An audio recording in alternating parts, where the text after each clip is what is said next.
प्रेम से बोलिए सद्गुरु साहिब जी की जय हो।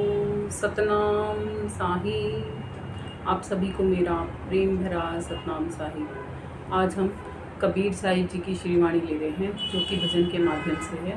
वो अपनी श्रीवाणी के माध्यम से हमें समझाते हुए कहते हैं कि भजले नाम सवेरा, कोई नहीं तेरा, जगत बेगाना है।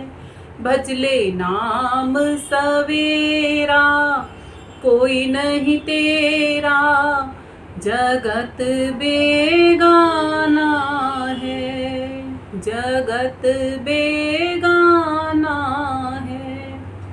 कुटुंब घनेरा, कोई नहीं तेरा, स्वार्थ का सब तेरा मेरा। कुटुंब घनेरा, कोई नहीं तेरा, स्वार्थ का सब तेरा मेरा।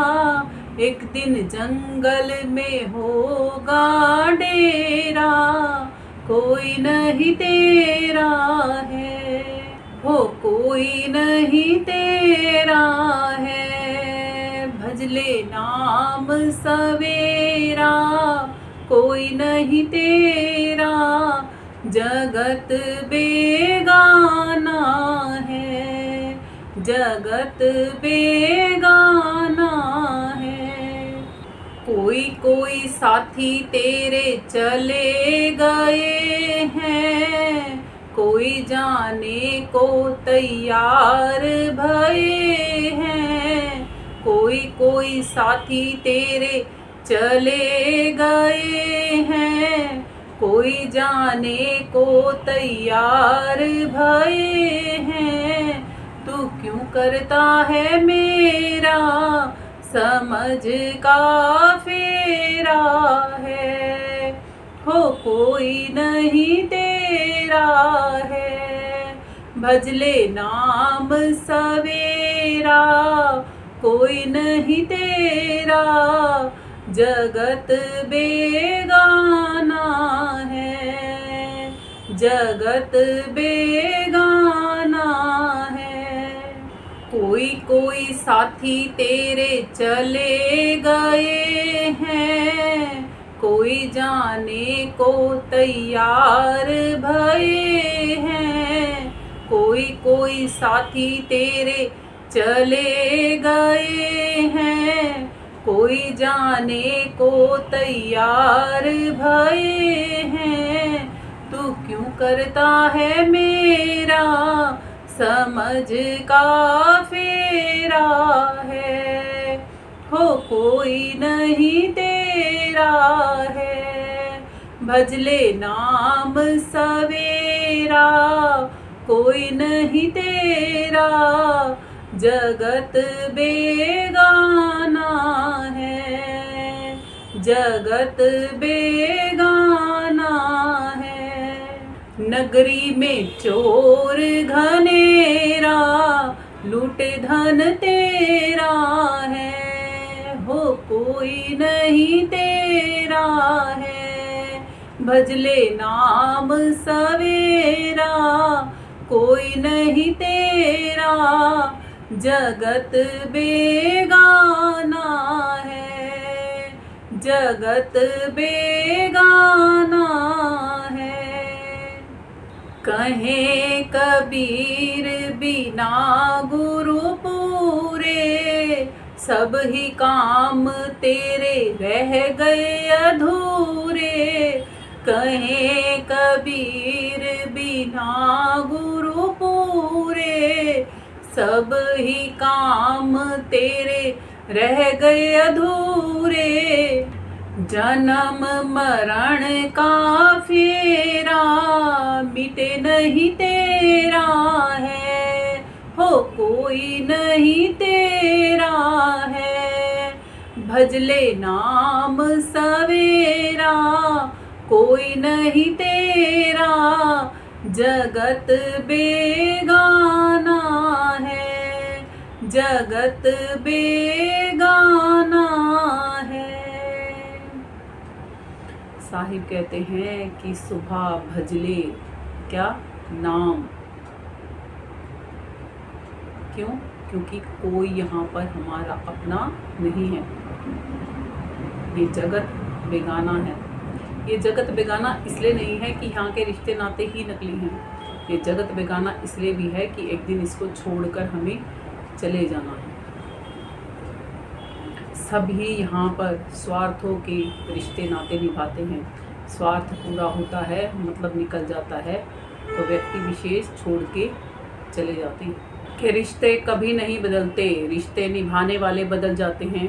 किसी के आने या जाने से जिंदगी नहीं रुकती, बस जीवन जीने के अंदाज बदल जाते हैं। हमारी ज़िंदगी जीने का रवैया बदल जाता है जब किसी का हमारे जीवन में आगमन होता है, यानी कि हमारे जीवन में जन्म होता है जब किसी आत्मा का, और जब किसी आत्मा का हमसे विछड़न होता है, यानी कि उसका मरण हो जाता है, तो हमारा जीवन जीने का उसके प्रति तरीका बदल जाता है। रिश्ते नहीं बदलते। रिश्ते में जो बहन लगती है, जो भाई लगते हैं, जो माँ बाप लगते हैं, जो बेटा बेटी लगते हैं, उनके साथ रिश्ता वही रहता है। मगर जैसे जैसे वो बड़े होते जाते हैं, जैसे जैसे रिश्ते पुराने होते जाते हैं, रिश्तों को जीने का तरीका बदल जाता है। जब तक लड़की कबारी होती है, जब तक मैके में रहती है, तब तक वही बहन भाइयों का रिश्ता कुछ और होता है, और शादी हो जाने के उपरांत बहन भाई वही हैं, रिश्ता वही है, मगर उसको जीने का तरीका बदल चुका होता है, निभाने का तरीका उस जीवन को बदल चुका होता है। अब उसको क्या कहा जाता है लड़की को? कि पराए घर की हो गई है, 2-4 दिन की यहाँ पर मेहमान है। वस्तुतः तौर पे तो वो घर, वो मैका उसी का ही तो था। अब क्या हो गया है? बेगाना हो गया है। क्यों? क्योंकि शादी जो हो गई है। अब नया घर, नए रिश्ते और नया नज़रिया। ऐसे ही जन्म होता है जब किसी बच्चे का, तो उसका एक नया रिश्ता शुरू होता है, और जब मृत्यु हो जाती है तो उसके साथ तमाम रिश्ते जो बनाए होते हैं वो ख़त्म हो जाते हैं। रिश्ते में वो हमारा वही रहता है जो जब जन्म लेके बन के आया था तब भी, और मरने के बाद भी बदल जाता है ना जीवन जीने का तरीका हमारा। मालिक यही कहते हैं, जन्म और मरण के इस चक्रव्यूह से बचने के लिए, आवागमन के इस चक्रव्यूह से बचने के लिए, हर पल जो इस आत्मा को रोग लगा हुआ है ना जन्म और मृत्यु का, उससे बचने के लिए, तनों को धारण करना और छोड़ना, ये सब कुछ करने से बचने के लिए, कर्मों के विधान से परे जाने के लिए क्या करना है? भजले नाम सवेरा। सवेरे उठते ही सच्चे नाम को जानकर उसकी भजन बंदगी कर ले, क्योंकि यहाँ पर सभी आत्माएं मुसाफिर की तरह आई हुई हैं, तन धारण किए हुए हैं। ये तन किराए का एक मकान ही है, ये संसारिक मुसाफिर खाना है। यहाँ तन मिले हुए ना सबको, ये तन एक दिन हमें छोड़ के यहाँ से फिर आगे गमन कर जाना है। आगे जिसने गमन नहीं करना, जिसने चिर स्थायी आनंद में रहना है, जिसने परमात्मा का सदा सर्वदा के लिए हो जाना है, उसको केवल भजन बंदगी करने के लिए कह रहे हैं साहिब कि भजले नाम सवेरा, कोई नहीं तेरा, जगत बेगाना है। ये जगत हमारा अपना इसलिए भी नहीं क्योंकि ये मृत्यु लोक है। जीवन तो इसमें क्षण भिंगुर ही है।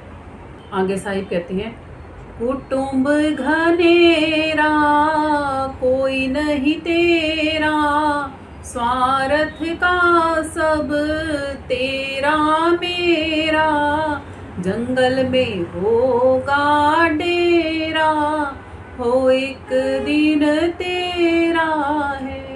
तुलसी साहिब जी कहते हैं, भजन करन को आलसी और भोजन को तैयार, तुलसी ऐसे जीव को बार बार धिक्कार। कि मनुष्य का तन पाके भोजन तो दिन में 3 बार, और भजन बंदगी एक भी बार नहीं, जानने की ज़रूरत भी नहीं, क्योंकि पेट भरने के लिए धन अर्जित जो करना है, हर समय धन कमाना है, कैसे कमाया जाए, कैसे इस तन से जुड़े हुए सुख साधन इस तन के लिए इकट्ठे किए जाएं, केवल हम उसी में ही अपना जीवन यापन करने में लगे हुए हैं। ये कभी ध्यान ही नहीं दे रहे कि इस जीवन को चलाने वाली सत्ता जो हम खुद हैं, कभी खुद का भी ख्याल हम कर लें। जो हम आनंदमयी आत्मा हैं, अपना कभी ध्यान ही नहीं करती, सारा दिन भर इस तन से जुड़े हुए कार्य व्यवहार ही करने में बस लगी रह जाती हैं। और एक दिन प्राणांत होने पर ये तन छोड़ के हम चले जाते हैं। माना कि भगवान को हम मानते हैं, मगर भगवान को हम जानते नहीं हैं। जैसे खुद के अस्तित्व को भी हम मानते हैं, क्योंकि हमें ये शरीर दिखाई दे रहा है इसलिए, वास्तव तौर पे तो हम खुद को भी जानते नहीं हैं। जिस दिन खुद को जानेंगे, उस दिन परमात्मा को जानने का भी हम प्रयास करने लगेंगे। यदि किसी से पूछा जाए कि हु आर यू, आप कौन हो, तो जवाब में नाम मिलता है सुनने को, मगर आपका नाम नहीं पूछा, आपकी असली पहचान पूछी है कि आप कौन हैं। फिर क्या बोला जाता है? लिंग भेद बता दिया जाता है कि मैं मनुष्य हूँ, मैं आदमी हूँ या मैं औरत हूँ, ये भी नहीं पूछा। या फिर ज़्यादा से ज़्यादा जाति बता दी जाती है कि मैं इस जाति का हूँ या मैं इस जाति की हूँ, तो आपकी जाति भी नहीं पूछी। आपसे क्वेश्चन पूछा है हु आर यू, आप कौन हो। देखो, हमें ये तक भी नहीं पता कि हम हैं कौन। फिर उससे भी आगे यदि हमसे हु आर यू कोई पूछता है, तो हम अपना व्यवसाय बता देते हैं, या कोई जॉब करते हैं वो बता देते हैं कि मैं इस प्रोफेशन में हूँ। तो आपका बिजनेस या आपका प्रोफेशन भी नहीं पूछा गया कि आप क्या कार्य करते हैं, ये नहीं पूछा। आप किस गांव, किस शहर से बिलोंग करते हैं, आपसे ये भी नहीं पूछा गया कि मैं वहाँ रहता हूँ जी, नहीं। आपसे पूछा गया है हु आर यू, आप कौन हैं। खुद को नहीं जानोगे तो भजन बंदगी को भी कभी नहीं जान सकते। इसलिए तुलसी साहिब जी कहते हैं कि भोजन इस शरीर के लिए, कमाने के लिए तो हम दिन रात मेहनत करने में जुटे रहते हैं, और भजन एक पल भी नहीं करते, क्योंकि खुद को ही नहीं जानते, भजन को कैसे जानेंगे। इसलिए हमें वो कहते हैं ऐसे जीव आत्माओं पर बार बार धिक्कार है। क्यों? क्योंकि भक्तिहीन नर पशु समाना। ये भी गोस्वामी तुलसी साहिब जी ही कहते हैं कि बिना भक्ति जाने जो मनुष्य आज मनुष्य का तन पाके ये जीवन जी रहे हैं, वो केवल पशुता से भरे हुए काम ही कर रहे हैं, इससे ज़्यादा कुछ नहीं। भक्तिहीन नर हैं कैसे, लवणहीन बहु व्यंजन जैसे। जिस प्रकार भोजन में यदि नमक ना डाला जाए तो उस भोजन का, चाहे वो कितना भी बढ़िया क्यों ना बना रखा हो, बेस्वादा ही रहेगा, उसमें कोई स्वाद नहीं होगा। उसी प्रकार जब तक हमारे जीवन में भक्ति नहीं आ जाती, हम खुद को नहीं जान लेते, हम परमात्मा को जब तक नहीं जान लेते, तब तक हमारा ये जीवन भी अरसनामयी ही रहेगा, आनंदमय नहीं हो सकता। जिस सुख की तलाश में हम बाहर घूम रहे हैं, वो अचल अविनाशी अचर सुख तो हमारे अंदर में ही है, क्योंकि वो हम खुद ही हैं। ये भी तुलसी साहिब जी ने ही रामचरितमानस में बता रखा है कि हम अचल अविनाशी सुखों की खान हैं। उन्होंने उत्तरकांड के दोहा 116 में इस बात को बता रखा है। वो कहते हैं ईश्वर अंश जीव अविनाशी, चेतन अमल सहज सुख राशि, सो माया बस भयों गोसाई, कीर बंधो मरकट की नाई। वो कहते हैं कि हम आत्माएं ईश्वर की अंश हैं और सुखों की खान हैं। ईश्वर अंश जीव अविनाशी, और हमारा क्या हो रहा है, इन तनों को धारण करने और छोड़ने से हम अपनी वास्तविकता को भूल चुके हैं कि हम अविनाशी हैं। हम जन्म और मरण के चक्रव्यूह में उलझ गए हैं। चेतना हैं हम, और हम अचेतन शरीर को चला रहे हैं। इस जड़ शरीर को चलाने वाली चेतन सत्ता हम हैं। हम खुद को भी नहीं जानते कि इस पूरे शरीर में हम हैं कहाँ पर बैठ के हम आधिपत्य स्थापित करके कहाँ से कैसे कर्मों को बनाए जा रहे हैं और कैसे कर्मों के फलों के फिर भोक्ता बन के तन धरने और छोड़ने हमें पड़ रहे हैं। चेतन अमल, अमल मतलब सभी प्रकार की बुराइयों से परे। सहज हैं हम, ये चालाकी हमारे अंदर में नहीं है, मगर फिर भी हम चालाकियाँ कर रहे हैं। तो किसके साथ लग के कर रहे हैं? 5 विकारों के साथ लग के, 10 इंद्रियों के साथ लग के, इस मन के साथ लग के हम ये सब चालाकियाँ, चतुराइयाँ, कामनाएं, इच्छाएं करते जा रहे हैं, जिसके कारण हम फंसते जा रहे हैं।